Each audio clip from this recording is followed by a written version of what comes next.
And quiet. Roll camera.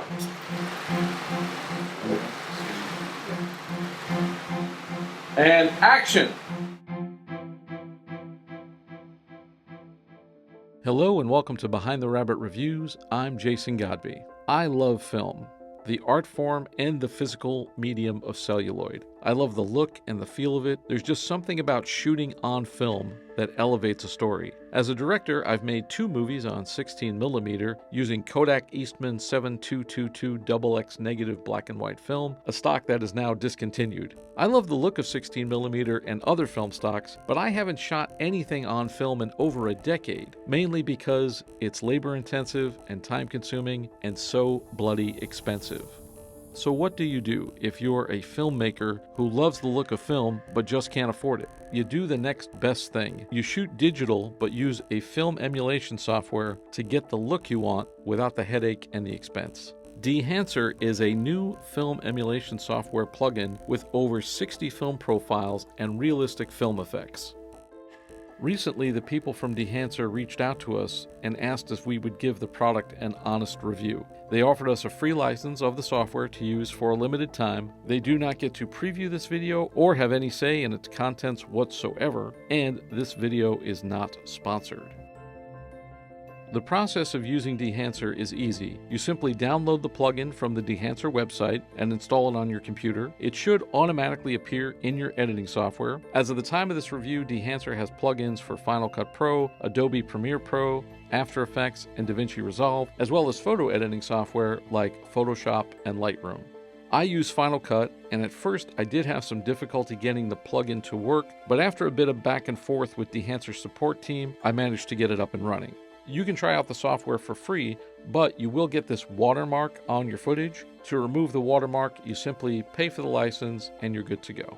To use the plugin, you can simply add an adjustment layer to your timeline and then add Dehancer. You can also add it to individual clips. From there, you can choose from a wide array of film stocks and effects. You choose the camera/picture profile to tell the program what you're starting with. For this review, we tested the software on some footage that we've shot for previous reviews to see how it would work with different cameras. We used the GFX 100S and XH2S from Fujifilm, the Lumix S5 II X from Panasonic, our Sony A7III, and our Blackmagic Pocket Cinema Camera 6K Pro. Most of the cameras we used were listed with the exception of the GFX 100S. The learning curve for Dehancer was very short. Once it was installed and working, I just played around and experimented with different looks until I found one I liked. Now, I've only used this with Final Cut Pro, so I don't know how well it works with other programs like DaVinci and Premiere, but I can't imagine it's that much different.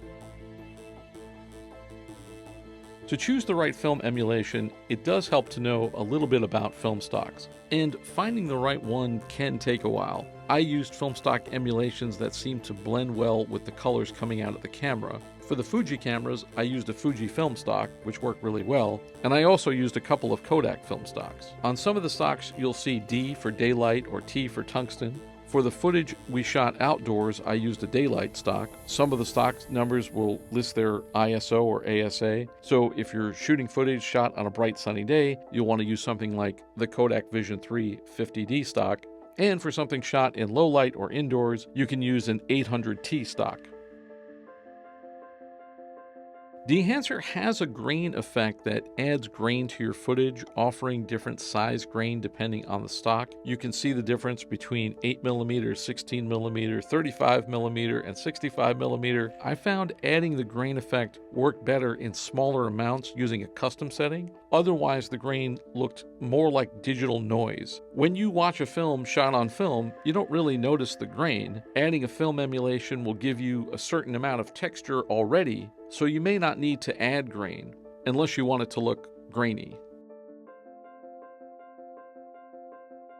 You can use the Film Developer tool in Dehancer to do most, if not all, of your color correction. Essentially, whichever film emulation you use will act as a LUT. Once you've added the emulation, you can tweak the image from there. For a program like Final Cut, which has some LUTs, but none that are really useful in my opinion, Dehancer can really help with your color grading.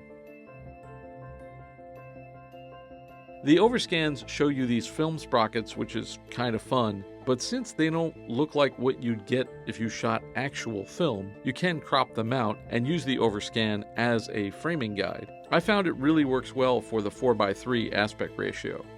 There are a number of features that you can experiment with, like film compression and damage. The film damage looks pretty real. Like the other effects, there are presets, but you can use a custom setting to dial in exactly how much damage you want to see, scratches, hair, etc. You can also add a bloom or halation effect that you can customize to your project.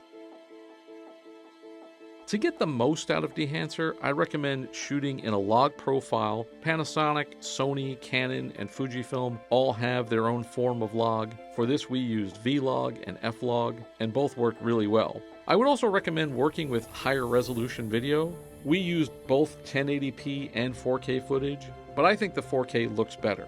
You'll be able to get the most out of the program if you use a camera that shoots 4K or higher and in 10-bit color. Our best results came from our Blackmagic 6K Pro. Once I selected the camera in Dehancer and the Gen 5 film color science, it was pretty much color corrected. All I had to do is choose a film stock that I thought worked well with the footage. This is a huge plus for me because the 6K Pro is really meant to be color corrected in DaVinci Resolve. Since I work in Final Cut, this is going to save me a lot of time in my editing process. Even if I don't want to use a film emulation, I can still use Dehancer to dial in the color science, and most of my work is already done.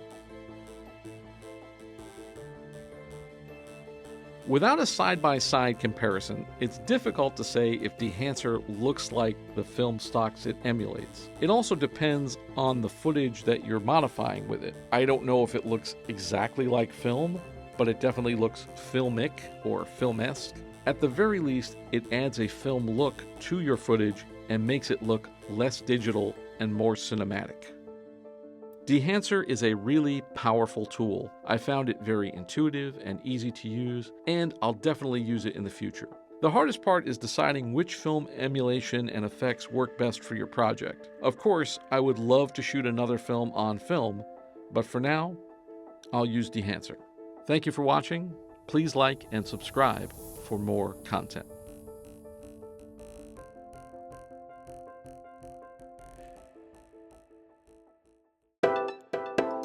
This is the BTRP Media Network.